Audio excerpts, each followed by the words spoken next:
No início de 1980, o Brasil começava a passar por uma de suas maiores crises econômicas. A hiperinflação que assolava o país parecia estar longe de ser controlada. No vídeo de hoje você vai acompanhar como foi criado o Plano Real, como ele foi um ponto importante para a economia do país e como ele controlou a inflação da época. O cenário do caos. Para entender o impacto do Plano Real, precisamos voltar no tempo. Imagine viver em um Brasil onde os preços subiam sem parar, às vezes mais de 2000% ao ano. Isso mesmo, era uma temida hiperinflação. Nos anos 80 e início dos anos 90, o salário que você recebeu no começo do mês já não valia quase nada no final, mas nada funcionava. Era um verdadeiro pesadelo econômico. O governo poderia agir, mas qualquer erro poderia piorar ainda mais a situação.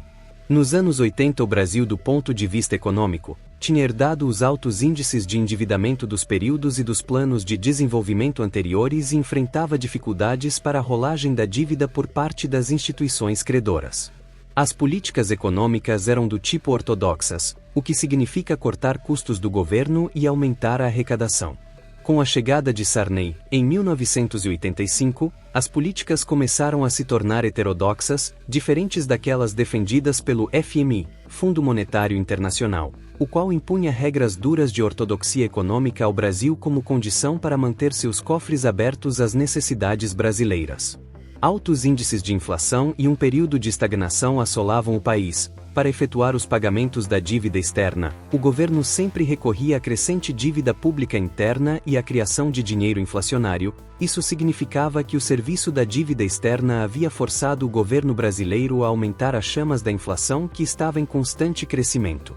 Com esse cenário caótico no país, houve tentativas de reformas monetárias e vários planos econômicos foram criados. Entre eles são o Plano Cruzado, Plano Bresser e o Plano Verão. Collor I e Collor II. Infelizmente todos esses planos fracassaram para manter uma estabilidade econômica, que apenas chegaria nos meados dos anos 90 no governo de Itamar Franco e FHC.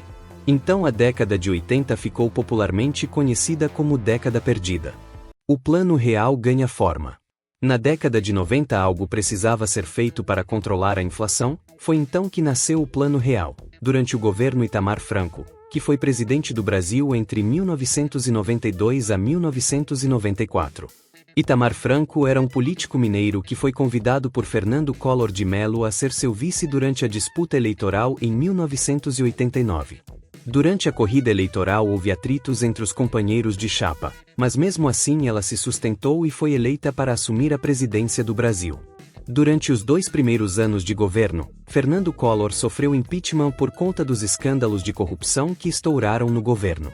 Itamar Franco assumiu oficialmente a presidência em dezembro de 1992. Quando Itamar assumiu, a grande questão que mobilizava o país era o retorno do caminho da estabilidade econômica.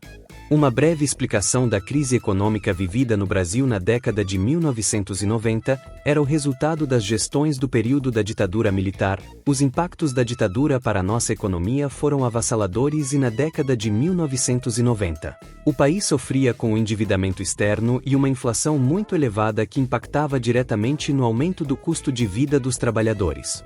Então 5 grandes programas de estabilização da moeda tinham sido realizados.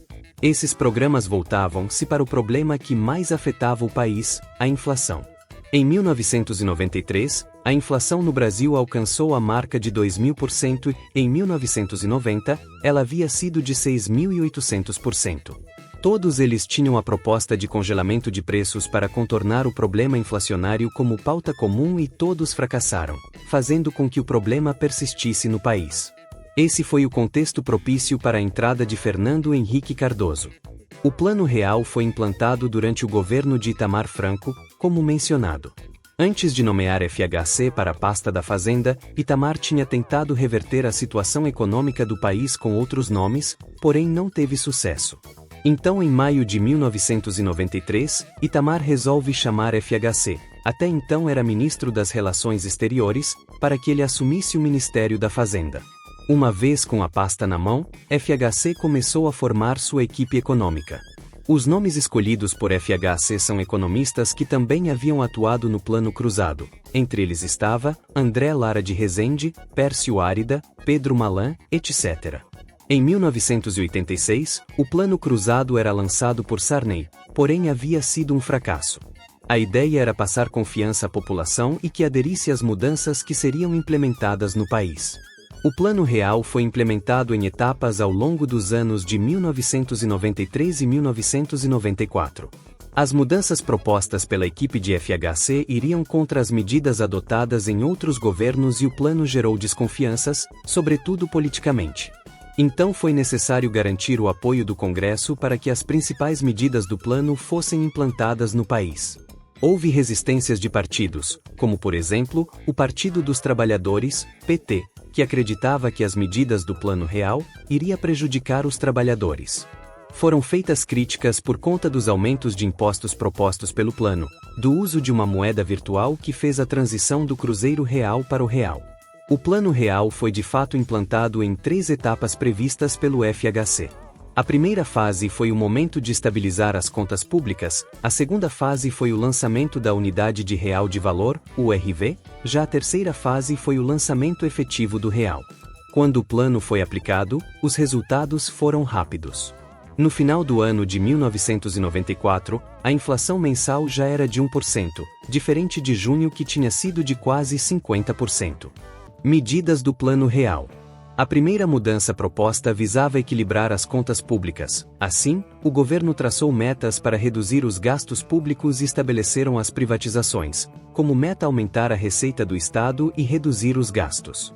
O governo também impôs uma série de aumentos em impostos, 5% nos impostos federais, e promoveu uma reforma no orçamento da União, fazendo com que determinados tributos ficassem desvinculados de destinações estipuladas pela Constituição de 1988.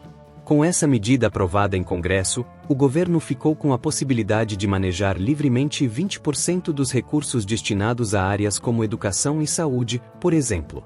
E por fim, as mudanças mais importantes e que ficaram marcadas na história foi a mudança de moeda proposta pela equipe econômica do governo de Itamar Franco. Em março de 1994 foi criado a Unidade Real de Valor, URV, que faria a transição para o real, ainda em 1994. O URV foi uma unidade de conta que, entre março e julho de 1994, estipulava os valores referenciais para a conversão do Cruzeiro Real para o real. Esses valores eram estipulados pelo próprio governo. O impacto e os resultados. Então, em 1º de julho de 1994, o real foi efetivamente lançado e estipulou-se que um real equivaleria a um URV, que por sua vez, equivalia a 2.750 cruzeiros reais. Como citado, a sustentação da nova moeda aconteceu indexando-a ao dólar, o que garantia sua estabilidade e segurança. Para isso, o governo precisou aumentar as reservas cambiais e atraiu dólares para o país, uma vez que era necessário ter estoque de dólar para dar lastro ao real. Então o real mostrou-se uma moeda estável, uma vez que se sustentava na variação cambial do dólar. O real e todo o plano que o sustentou conseguiu baixar a inflação do Brasil. Em julho ela esteve abaixo de 10% e no final de 1994 ela já em 1% por mês. Economicamente falando, entre pontos positivos e negativos do Plano Real, podemos destacar: estabilizou a economia brasileira e colocou a inflação sob controle. Pareou a moeda nacional com o dólar. Manteve o poder de compra do trabalhador baixo. Aumentou o desemprego. Outro aspecto importante foi do ponto de vista político. O sucesso do Plano Real referendou Fernando Henrique Cardoso para a disputa presidencial de 1994. Enquanto ministro da Fazenda, FHC ficou marcado como o grande responsável pelo Plano Real. Por conta disso, FHC abandonou o Ministério da Fazenda, em março de 1994, para poder concorrer à eleição presidencial. FHC então foi eleito presidente no primeiro turno, com cerca de 55% dos votos, no total de mais de 34 milhões de votos. Já na presidência, FHC implementou novas mudanças ao Plano Real. O legado do Plano Real. O legado do Plano Real vai além das estatísticas. Ele devolveu algo que não tem preço: a previsibilidade. O brasileiro voltou a planejar, a comprar com segurança e a acreditar no poder de uma economia estável. No entanto, o plano também nos ensinou lições importantes. Ele mostrou que fortalecer a inflação é apenas o primeiro passo. Mais de 2 décadas depois, o real segue sendo a moeda que carregamos no bolso, um símbolo da força de uma ideia que mudou o rumo de nossa história. Mas a pergunta que fica é: qual o próximo passo? O Plano Real resolveu a hiperinflação, mas ainda temos desafios como desigualdade social, educação e crescimento econômico e a luta por um Brasil mais justo e próspero. O Plano Real é um capítulo que merece ser lembrado e treinado. Ele mostra o poder de uma visão ousada e o impacto que líderes determinados podem ter no futuro de uma nação. Agora, queremos ouvir você. Qual a sua opinião sobre o Plano Real? Quais outros momentos históricos você acha que marcaram o Brasil? Deixe seu like, inscreva-se no canal e ative o sininho. Obrigado por acompanhar até aqui e até o próximo vídeo.